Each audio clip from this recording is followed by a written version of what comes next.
Hi అండి, నమస్తే. Welcome to cook with Manju. ఇవాళ మనము నెల రోజుల వరకు నిల్వ ఉండే పచ్చి కొబ్బరితోటి కారం పొడి ప్రిపేర్ చేసుకుందామండి. చాలా అంటే చాలా బాగుంటుంది ఈ కారం పొడి అయితేనంటే. మనకు రైస్లోకి బాగుంటుంది, అలాగే చపాతీ, జొన్న రొట్టె, పూరీలోకి చాలా బాగుంటుంది. మరి ఇంత మంచి కొబ్బరి కారంని సింపుల్గా ఎలా ప్రిపేర్ చేయాలో మనం ఇప్పుడు వీడియోలోకి వెళ్ళి చూసేద్దామా. మరి ముందుగా అయితే ఇక్కడ నేను ఒక కొబ్బరి కంప్లీట్గా తీసుకున్నానండి. ఈ కొబ్బరిని మనము నీట్గా కడుక్కోవాలన్నమాట. కడుక్కున్న తర్వాత ఈ కొబ్బరిని మనం చిన్న చిన్న ముక్కలుగా కట్ చేసేసుకోవాలి. మనం ఒక కొబ్బరి కుడక మొత్తం కంప్లీట్గా తీసుకున్నాం కదా, ఈ కొబ్బరిని కూడా మొత్తం కూడా మనం ఇలా చిన్న చిన్న ముక్కలుగా కట్ చేసేసుకోవాలన్నమాట. అప్పుడు మనకు మిక్సీ పట్టుకున్నప్పుడు తొందరగా మెరుగుతుంది అనమాట. ఇలా చిన్న ముక్కలుగా కట్ చేసుకున్నామంటేనంటే ఇలా కట్ చేసేసుకొని మనము రెడీగా పెట్టేసుకోవాలన్నమాట కొబ్బరినంతా కూడా. ఇక్కడ చూస్తున్నారు కదా, నేను మొత్తం కొబ్బరిని కూడా ఇలా కట్ చేసేసుకొని పెట్టేసుకున్నాను అనమాట. నెక్స్ట్ ఇప్పుడు మనము ఈ కారము ప్రిపేర్ చేసుకోవడానికి పచ్చిమిరపకాయలు తీసుకుందాము. ఇక్కడ పచ్చిమిరపకాయలు వచ్చేసి ఒక 4-5 పచ్చిమిరపకాయలు తీసుకున్నాను. కొంచెం కొత్తిమీర, అలాగే కొన్ని వెల్లుల్లి రెబ్బలు ఒక 4-5 తీసుకోండి.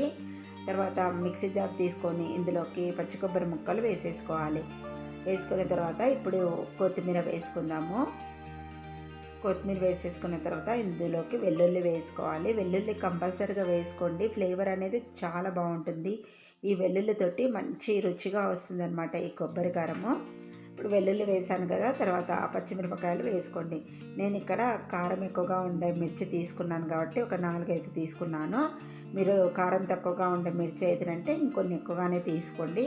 ఇప్పుడు మనం ఇందులోకి వాటర్ ఏమీ వేయకుండా మంచిగా మిక్సీ పట్టుకోవాలన్నమాట. ఒకసారి మిక్సీ పట్టుకున్న తర్వాత మళ్ళీ ఒకసారి కలుపుకోండి. ఇలా కలుపుకున్న తర్వాత ఇప్పుడు మళ్ళీ మిక్సీ పట్టాలన్నమాట. మిక్సీ పట్టుకునేటప్పుడు మనం బాగా మెత్తగా పట్టొద్దండి. అలా పట్టామంటేనంటే మనకి ఇది చట్నీలా ప్రిపేర్ అవుతుంది కాబట్టి కొంచెం ఇలానే మీరు మెత్తగా లేకుండా మిక్సీ పట్టేసుకుంటే సరిపోతుంది. ఇక్కడ చూపిస్తున్నాను చూడండి, ఇలా మిక్సీ పట్టుకోవాలన్నమాట. ఇప్పుడు మనం ఈ కొబ్బరి కారంకి పోపు వేసుకుందాము. కడాయి పెట్టుకోవాలి. కడాయి పెట్టేసుకున్న తర్వాత ఆయిల్ వేసుకోవాలి. ఇక్కడ 5 టీ స్పూన్స్ దాకా నేను ఆయిల్ అనేది వేసాను అనమాట. ఆయిల్ మంచిగా హీటెక్కిన తర్వాత ఇప్పుడు ఇందులోకి కొంచెం జీలకర్ర, ఆవాలు వేసుకోవాలి. ఆవాలు, జీలకర్ర కొంచెం వేగిన తర్వాత ఇప్పుడు ఇందులోకి మినపప్పు వేసుకోవాలి, అలాగే శనగపప్పు వేసుకోవాలి. ఈ పప్పులు వేసుకోవడం వల్ల రుచి అనేది చాలా బాగుంటుంది. తినేటప్పుడు క్రిస్పీగా తగులుతూ టేస్ట్ బాగుంటుంది. ఆ తర్వాత ఒక 2 ఎండుమిర్చిని కూడా వేసుకోండి. ఎండుమిర్చి వేసేసుకున్న తర్వాత నెక్స్ట్ కొంచెం ఇంగువ వేసుకోవాలి. తర్వాత కొన్ని కరివేపాకు వేసుకోండి. వేసేసుకున్న తర్వాత నెక్స్ట్ ఇప్పుడు మనము ఇందులోకి కొంచెము పసుపు వేసుకుందాము. పసుపు వేసేసుకున్న తర్వాత ఈ పోపు అంతా కూడా ఒకసారి బాగా ఇలా కలుపుకోవాలి. ఇలా పోపును మంచిగా వేగనిచ్చిన తర్వాత ఇప్పుడు మనం ఇందులోకి మిక్సీ పట్టుకొని పెట్టుకున్నాం కదండి కొబ్బరి కారము, ఆ కారం వేసుకుందాము.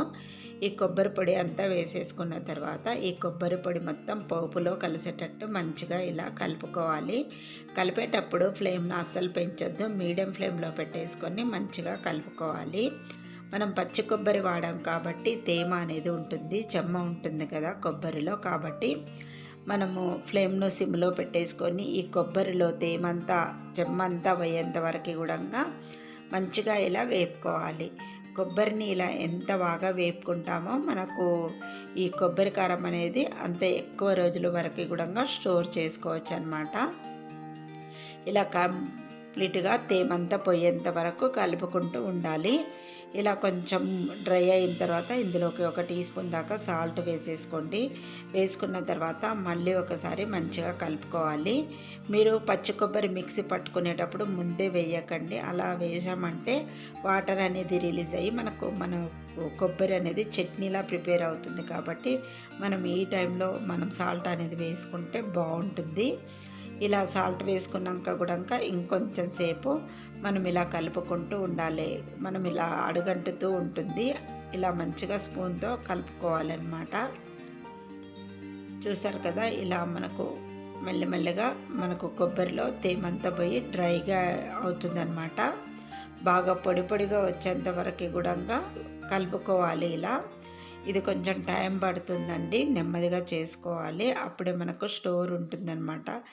చూసారు కదా, మనకు ఇలా వేపుకుంటూ ఉన్నాం కదా, ఇప్పుడు మనకు కొబ్బరి కొంచెం కలర్ కూడా చేంజ్ అయింది. ఇలా చూసారు కదా, పొడి పొడిగా వచ్చిందనమాట. ఇలా ఎంతవరకు వేపుకుంటే సరిపోతుంది.